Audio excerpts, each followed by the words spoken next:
How much is the road being paved to Alex Murdaugh's murder trial number two? Well, we got to have a little preview of that just the other day with a hearing that is right before the evidentiary hearing that's set to take place later in January, outlining who's going to be talking, what can we talk about, and just how strong do we think that evidence will be. Got a little peek behind the curtain here to discuss that case and where it may be heading. Jennifer Coffindaffer, retired FBI special agent. I'm just going to open it up to you after that hearing and after we saw everything we saw and both sides said their parts. Where do you feel this is going? Well, I've had a complete change of opinion on where this may be going. Initially, my needle was leaning a little bit toward a new trial. It Mm-hmm. was certainly at the 51-49 toward a new trial possibility. My needle has gone way down now to maybe a 10% chance of a new trial. After listening to that hearing. Took a long time to listen to that hearing. It was not a short hearing, and there was a lot to cut up. But essentially, the judge took the parameters and the scope and dialed it way down. And not only dialed it way down in terms of the burden, she did what we expected, right? Put the burden directly on the defense to prove, but created a super high burden. In other words, they have to show, meaning the defense, exactly when, exactly what was said, Mm-hmm. and this is the kicker, how what was said was perceived by the jurors. Even saying that uh, essentially they need to demonstrate that she did so, meaning Hill, to prejudice them. Mm-hmm. So now they have to show when, they have to show how, they have to, the jurors are going to have to tell the judge how they perceived what they understood, and then secondarily that she meant to do it, that Mm-hmm. she meant to sway them. That's a huge burden. And how is it supposed to be overcome? The judge is going to interview them. Now, I'm so glad to see this isn't going to be a dog and pony show Mm-hmm. with these poor jurors just getting, you know, anytime Yeah. you face a defense attorney, it's tough. And so I'm so glad how this was decided or is going to be decided. There'll be less, I feel, raking people over the coals that don't need to be raked over the coals when it comes to this.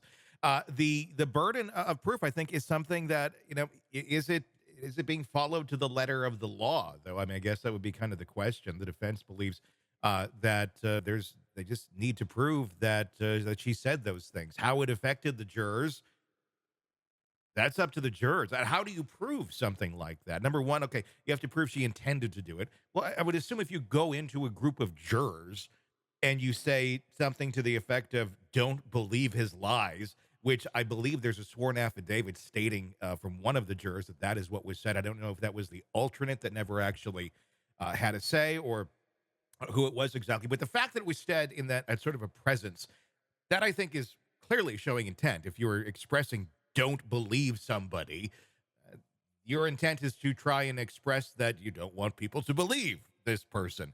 But then to get into someone's mind and say, what she said to me really did or did not affect my choice. I don't know how anyone truly even does that, including the person who made the decision, because at the end of the day, your choices you make them based on the combobulation of information that you have in your head, and to say that that wouldn't weigh in some way shape or form, I think is I just don't think that that's an accurate thing to be able to even decipher or to argue in court, but it looks like they're gonna have to find some way of doing it if they want a new trial.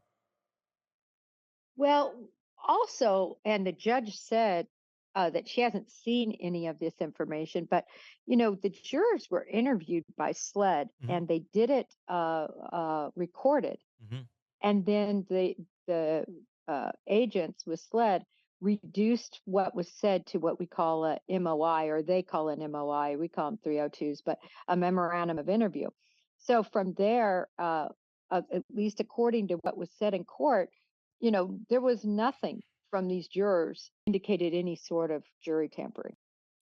We are, yeah. According to that. So, and the judge, made the point, listen, I haven't read any of those, so I like that she's going in completely open-minded to the situation, not having read, anything. But we have basically one juror that's given an affidavit Hmm. because only one juror that counted, Yeah. right? One juror that convicted, helped convict. Yeah. So when you think of that, I mean, I think it's going to be very interesting. What happens if all the 11 others said she never said it like that, Hmm. or she didn't say that at all? I never heard her say that. And again, the judge said she wants it narrowed down to when they're going to have to Yeah. narrow it down. Well, what happens if she says it was on a Thursday? I mean, does the affiant that came out with all of this, right, for the defense, Hmm. does she have a specific time frame? Yeah. Or she just says generally, I think I remember on some, the judge is not going to roll with that. No. As well she shouldn't, especially if she has 11 others say, I never even heard that. Hmm. Hmm. So It's all about too. I mean, context is so key to this. I mean, how many times in life where you here's a good example: texting. When you text somebody, one person can read a text one way, one person can read it another way because you don't have tone and inflection. Sometimes it happens too with people speaking aloud. One person seems to be really in tune with that individual and gets their tone and inflection, and the other does not, and maybe takes something completely in a different way than it should have been. We're talking if she said something to the effect of, don't let, don't get caught up in his lies or whatever, something to that effect. Who knows? I mean, it could have been a one-on-one conversation with a juror, and it's just kind of the knee-jerk reaction of, yeah, don't get caught up. I don't know. There's ways where this could have been more innocent than it was. The fact that it was even said aloud, I mean, that's where she should have had a little more candor there and realize even if you are saying that, doesn't matter how, you can't say something like that. But yeah, the bar is a bit higher than I think a lot of us expected it to be. The judge also really making a point the other day about the hearing itself and what is going to be discussed. It's stating that the trial is not about Hill. It's about focusing on her interactions with jurors and the jurors' ability to reach the impartial verdict. So that essentially, to me, came out as, all the other stuff we're hearing about Becky Hill, all the stuff about the improper use of her office, the whatever the heck's going on with her son with the wiretapping, and anything else that's kind of out there in the ether that seems to be an assault on her character or just simply a reflection of her character that we're learning about. Those don't seem to be like they're going to be brought into this at the end of the day for making a consideration on whether or not she was tampering with a jury. 100%. The judge doesn't want any part of that. I think her exact words are, "She is not on trial." Hmm.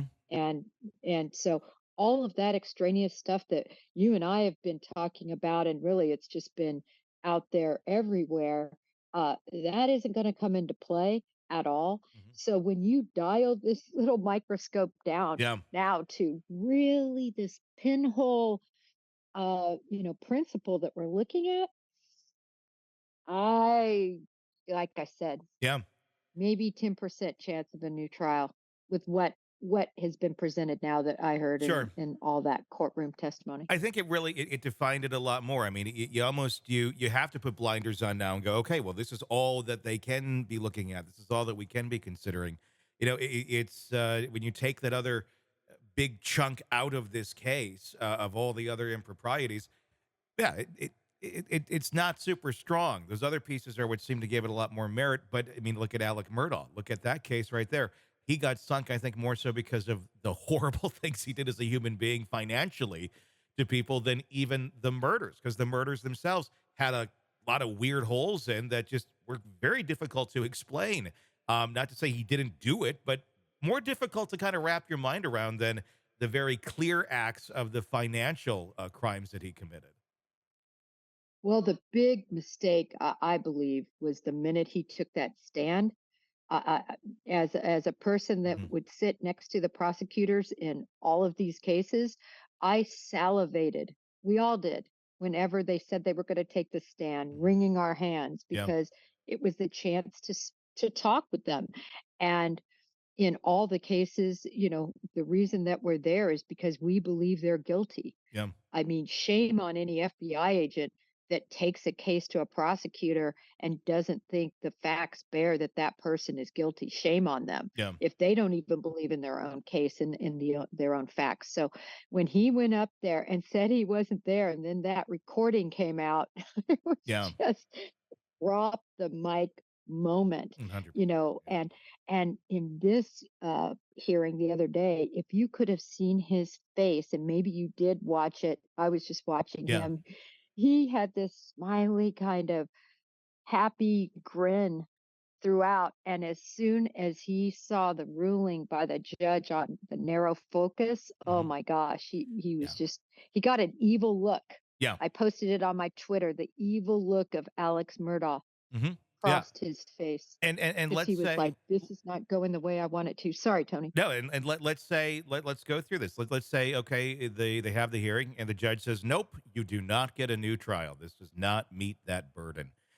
Does Alec Murdaugh go off into the night? Does he just disappear into the prison system and lives a quiet life and we never really hear from him again? Or I'm scared to even ask the question, what would the next recourse be for him to try and get a new trial? Or I'd imagine they'd be trying to fight something. Oh, they're going to fight it. They'll just keep appealing up until, the Supreme Court, if it took Yeah. them that far on this very point.